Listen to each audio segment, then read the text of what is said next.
Hello, Pisces, Sun, Moon, Rising, and Venus Signs. Kamusta kayo? Sana ba'y nasa mabuti kayong kalagayan? Welcome back po sa Star Tarot. Kung bago kayo rito, welcome din kayo. Thank you sa inyong support. I truly appreciate it. God bless you all. Pisces, pauna mensahe po ninyo. Composure.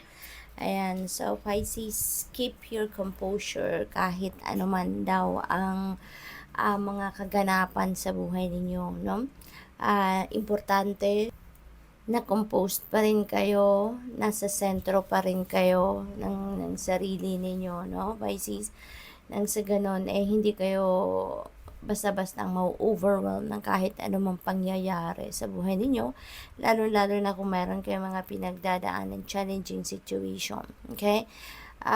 Pasasaan ba at ma-figure out din ninyo kung ano ang gagawin ninyo in order for you to find a way out, no, sa challenging situation na yon. So keep your composure, mag-meditate kayo, no, mag-reflection mode kayo so that you will be always in your center, okay?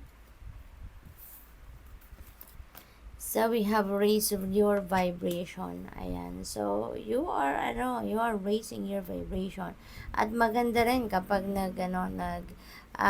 tumaas yung vibration ninyo, because ibig sabihin nito na you will have that extra spiritual power to manifest, no, whatever it is that you want to manifest in your life. Kaya continue to be happy, continue to be excited, no? Continue to be positive para nang sa gayon yung vibration ninyo will rise, okay? So what else? We have intuition and downloads. And so hindi kayo pinapabayaan ng universe, no, ng inyong mga angels and the rest of your spirit team. Meron kayong mga downloads and then intuitive messages coming in, at maaaring yan ay kakailanganan ninyo sa inyong mga sitwasyon sa ngayon. Okay? So pay attention to that, kasi maaaring nagdadasal din kayo for enlightenment, for clarity, for divine guidance. Kaya ito, pinapadalhan kayo ng intuitive messages and downloads. Possible din na talagang kailangan ninyo ngayon ng gabay. Baka wala kayo sa focus at you are seeking for enlightenment and clear direction. Kaya yan, pinapadalhan kayo ng intuitive messages and the divine guidance in order for you to be divinely guided. Okay? So, what else? We have Mother, Father, God. Ayan. So, this is the Holy Family. No, this is the Holy Family. Kung Katoliko po kayo, alam ninyo ito kung anong sinasabi kong Holy Family. So, maaaring you are a devotee of the Holy Family. Maaari din na lagi kayong nagdadasal, no, sa kanila. At kaya ito parang nagpaparamdam ang Holy Family na they are there for you.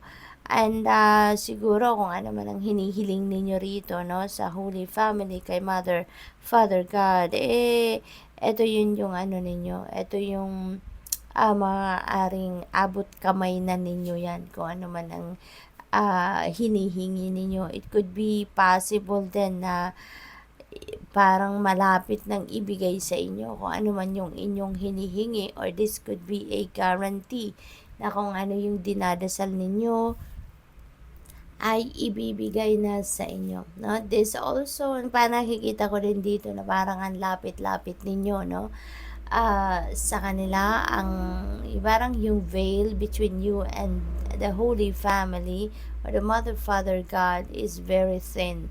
So siguro parang your relationship with them is very, very malalim, no? Yun ang napipick up ko dyan for some of you, Pisces. So tignan natin kung ano pa ang ganap.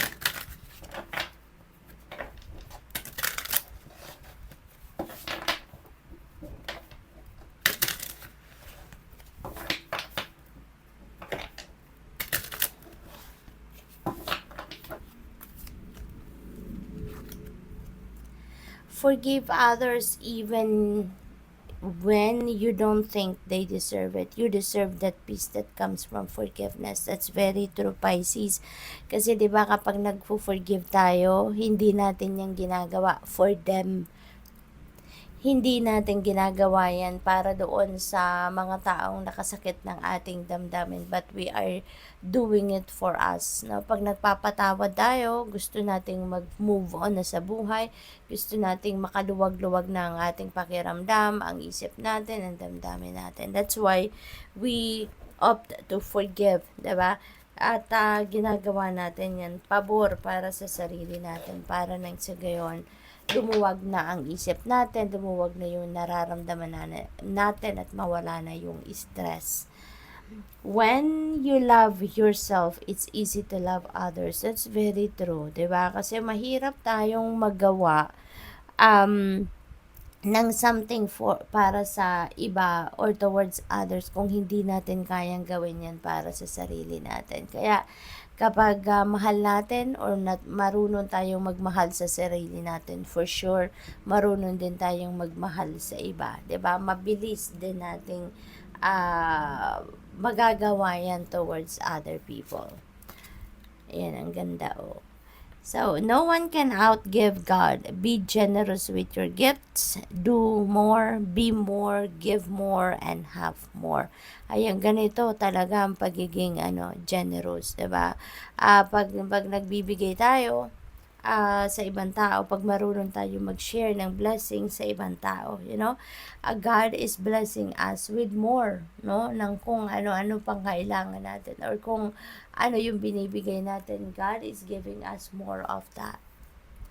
Sabi nga, 'di ba, the more you receive, the more you give, the more you receive. Kaya this is a beautiful reminder para sa inyo, no, to share more of what you have, 'di ba? Kasi ibibigay din yan uli sa inyo ng universe. Bibiyayaan din muli kayo ng mas madami pa.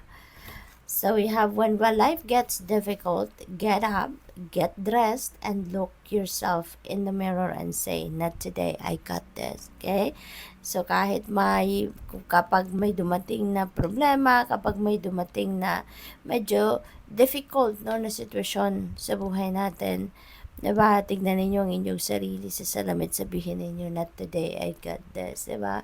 Hindi kayo papa-overwhelm sa kung ano man difficulty na yan. Huwag kayong papatalo sa problema na yan.